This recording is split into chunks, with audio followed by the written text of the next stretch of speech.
কি হইছে? আরে ঘুর না। ভাই তুমি এরকম করছো কেন? আরে ঘুরো, আমি তোর ব্রা দেখছি। আরে ঘুর। ভাবি আখি, কি হচ্ছে এসব? দেখো ভাইয়া, ভাবি কখন থেকে কি শুরু করছে? ভাবি বারবার আমার জামা কাপড় তোলার চেষ্টা করতেছে। তুমি বলো ভাবি কি কিছু?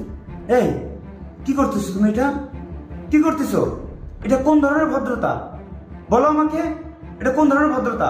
ও বাইরে যাচ্ছে, যা, তোমার কাপড় টানাটানি করতেছো কেন? হ্যাঁ ভাইয়া, ভাবি চলাফেরা কিন্তু আমার একদম ভালো লাগতেছে না।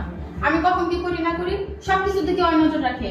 আর আমি কখন কি পরবো না পরবো সেটা উনি চেক করে করে দেয়। আর এখন উনি আমার কাপড় খোলা নিয়ে টানাটানি শুরু করছে। এই একদম চুপ, কোনো কথা বলবা না। আমি তো দেখবোই, তুমিও দেখবা। আর আমি না দেখে ওকে কোথাও যেতে এই, পারবো না। তুমি কি পাগল হয়ে গেছো? ও আমার ছোট বোন না? আর ও কি আর ছোট আছে? ও বড় হয়ে যায়নি? ওর কাপড় খুলবো আর আমি সেটা দাঁড়ায় দাঁড়িয়ে দেখবো? ইদানিং দেখতেছি তোমার মেয়ে মানুষের প্রতি অনেক লোভ। কারণটা কি? হ্যাঁ, কারণটা কি? আমি দেখি একটা মেয়ে মানুষ কি পরবে কি করবে তুমি তার দিকে নজর দাও, পুরুষের দিকে তোমার কোনো লোভ নাই, আমার প্রতি তোমার কোনো আকৃষ্টতা নাই। কারণ কি? এই একদম চুপ, আর একটু বাজে কথা বলবা না। আমি কেন ওর কাপড় খুলতে চাইতেছি আর কেন দেখতে চাইতেছি তুমি শুনতে চাও? হ্যাঁ, তাহলে শুনো। হ্যালো। হ্যালো, হ্যাঁ বলো। এই তুমি জানো আমি কত বড় একটা বিপদে পড়ছি? কেন, কি হয়েছে? তুমি যে কালকে বাসা থেকে আসার সময় বেড়াটা রেখে আসছো, আমি এটার জন্য ধরা পড়তে যাচ্ছিলাম। ও আচ্ছা, আমার তো মনেই ছিল না। আচ্ছা যাই হোক, আমি তোমার বাসার ছাদের উপরে আছি। আমি কি বাসায় যাবো নাকি তুমি ছাদে আসবা? এই না না, বাসায় ভাবি আছে। তুমি এক কাজ করো, ছাদের উপরে দেখো একটা চিলে কোঠার ঘর আছে, ওখানে একটা পিলার আছে, তুমি এটা পিলারের উপরে রেখে যাও, আমি এসে নিয়ে যাব। আচ্ছা ঠিক আছে, আমি এই পিলারের উপরে রেখে গেলাম। হ্যাঁ হ্যাঁ হ্যাঁ ঠিক আছে। আচ্ছা, তুমি এসে নিয়ে যাও। আচ্ছা। ওকে। আচ্ছা, এ বাসায় তো আমি আছি আর আমার ননদ ছাড়া তো কোনো মেয়ে মানুষ নাই। তাহলে ব্রাটা কার? ছেলেটা যে রেখে গেল, দেখি তো ব্রাটা কি এসে নেয়।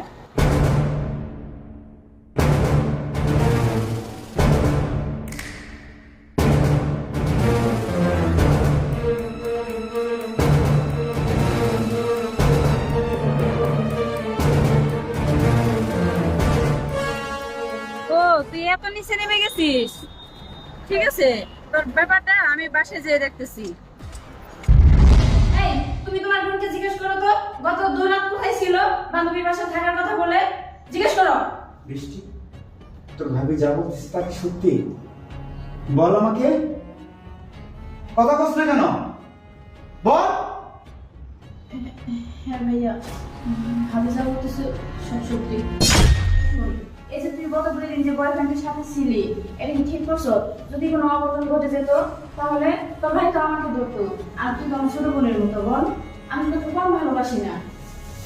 দেখ বৃষ্টি, এই বয়সে ছেলেমেয়েরা প্রেম করবে ঠিক আছে, আমি মানলাম। তাই বলে তোকে রাত কাটাতে হবে বয়ফ্রেন্ডের সঙ্গে, এটা তো আমি কখনো রিজার্ভ করে নিতে তোর কাছ থেকে।